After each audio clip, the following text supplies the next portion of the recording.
And we are back. This is a pull session from a few days ago, and I'm going to talk you through it. Hopefully, you can notice the upgrade in sound quality, and that's because I bought myself a mic and wanted to bless you guys with a little bit of a clearer audio experience. Now, I'm not going to over chop this and over edit it, so it's going to be a one take situation.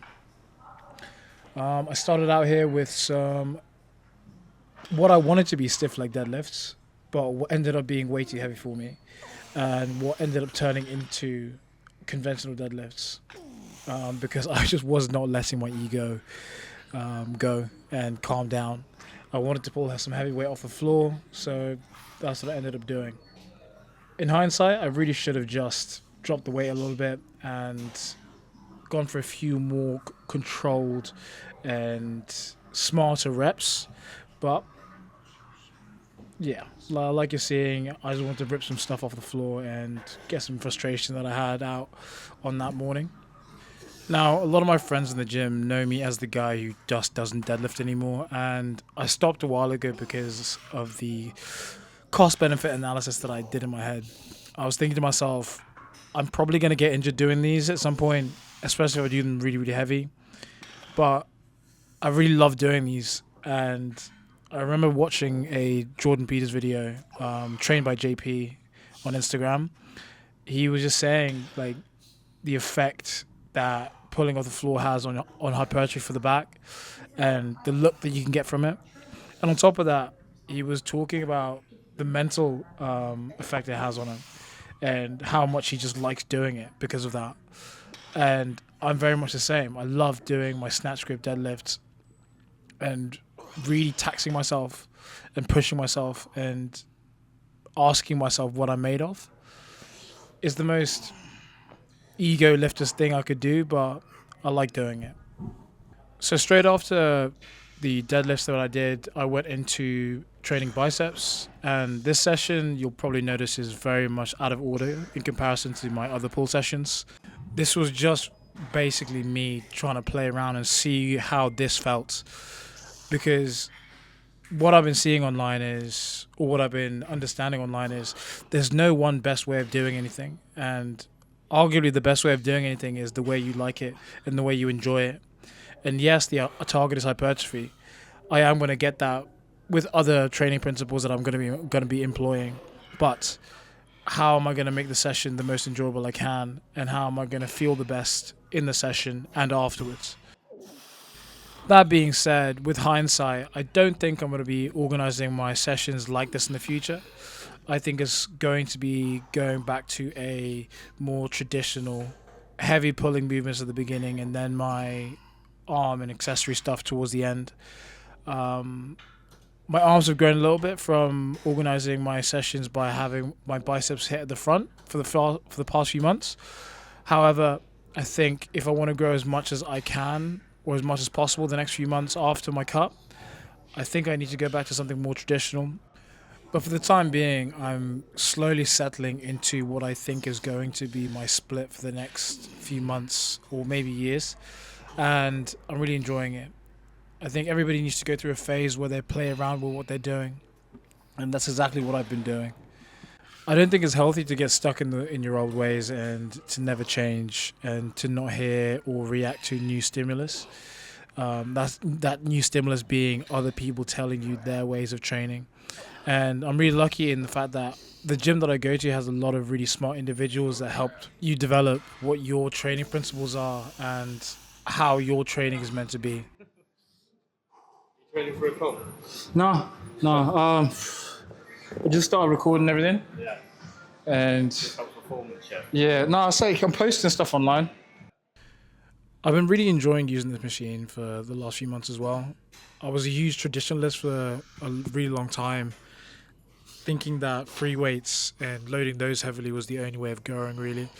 And at some point down the line, I realized that with all this equipment at my disposal, I should use all of it and see what it does for me. And again, Jordan Peters, he says stop looking for permission from people and just try stuff out and do things and see if it works. And if it doesn't, cool, no problem. But if it does, stick with it. And I think it really has been working for me. But I'm going to keep working and playing around and seeing what exercises I can use that work as well, if not better than this machine has been working for me.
Straight after those single arm preacher curls, I started doing these. And funny enough, the guy that I got these from, he's in the background over there with the headphones on.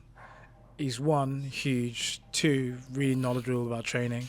And I saw him doing them one day and I decided to try them out my next bicep session. And I really liked how they felt. So they've been in my program basically ever since. Don't get me wrong, I don't do them every single session, but I try to do them maybe every other, if not more frequently than that now. And they're slowly replacing Bayesian curls as my favorite bicep curl movement. And they're pretty simple to set up. You just get to a lat pull down machine, raise the knee slash leg pads up as high as they can go, lean back and rest your upper arm on them, and then boom. It's a really stable bicep curl movement.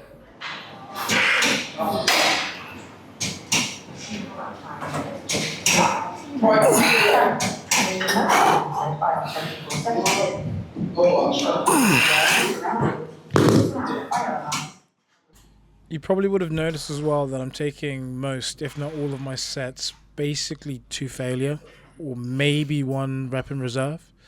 I think the difference in fatigue that I'm feeling between one rep in reserve, two reps in reserve, and going to complete failure is really, really small. So if there are any extra gains to be had by pushing myself all the way to the point where I can't move the weight anymore, I want to make sure that I get them by getting to that point every single time I can.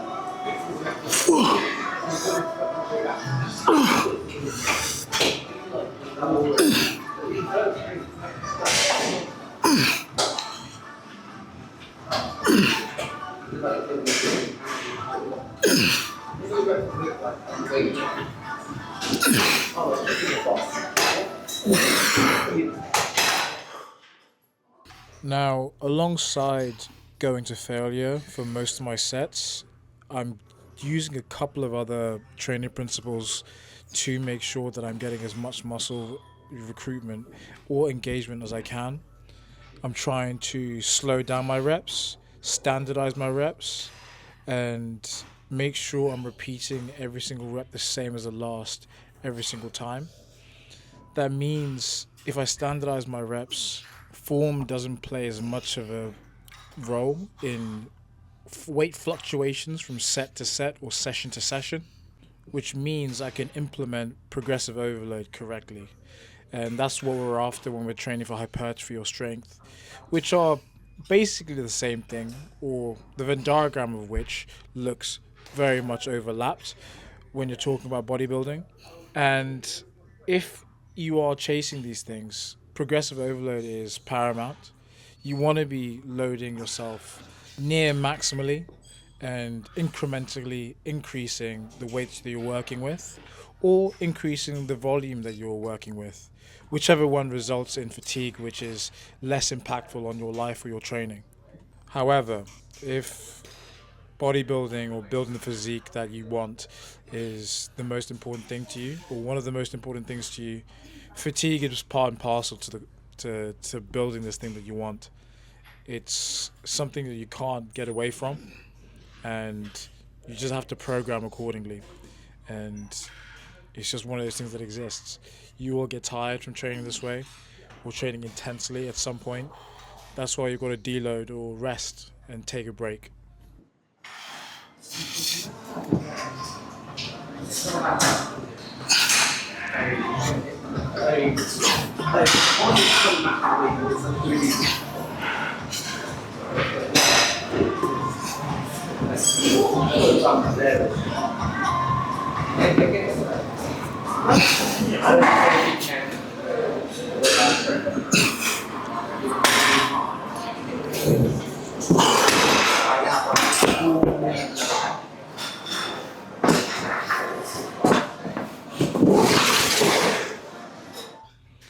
What I've noticed recently is that my upper back needs some work as well, and it sucks to notice this during a cut, but I've been implementing some more shrug variety or upward row type movements in order to engage my upper traps, and I think I'm getting a good response from them.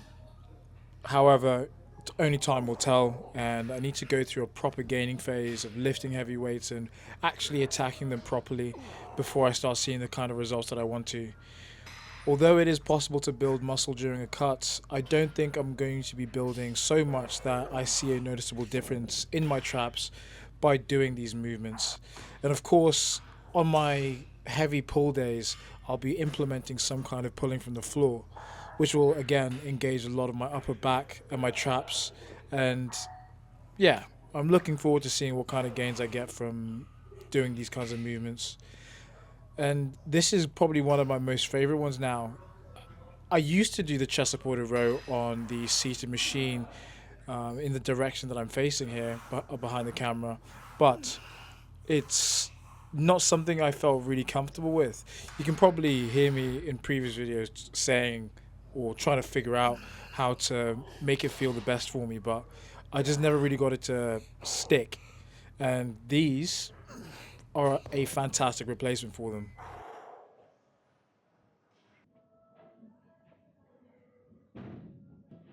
Now, I was just saying that I've noticed how my upper back and my traps need some work, but I don't know how much of that is just me needing to get bigger all over, and how much of my upper back and arm mass problem is just me needing to just get bigger in general. Now, I've started recording these physique checks a lot more recently, a lot more consistently as well, only because of the cut and having to keep an eye on my weight and my conditioning. However, um, it's made me notice that I need to just get bigger in general to hit all of the targets that I want. And I think the next gaining phase is going to be somewhere where I really have to focus on making each session as effective as possible. And I watch what I'm eating properly. I prioritize my sleep even more so than I do right now, because my sleep hygiene is great. I supplement accordingly, and I've implemented a lot more rest days, reluctantly, but it's worked, and I think I can do even better on my next gaining phase, and I want to see what I can produce. Cheers, bro.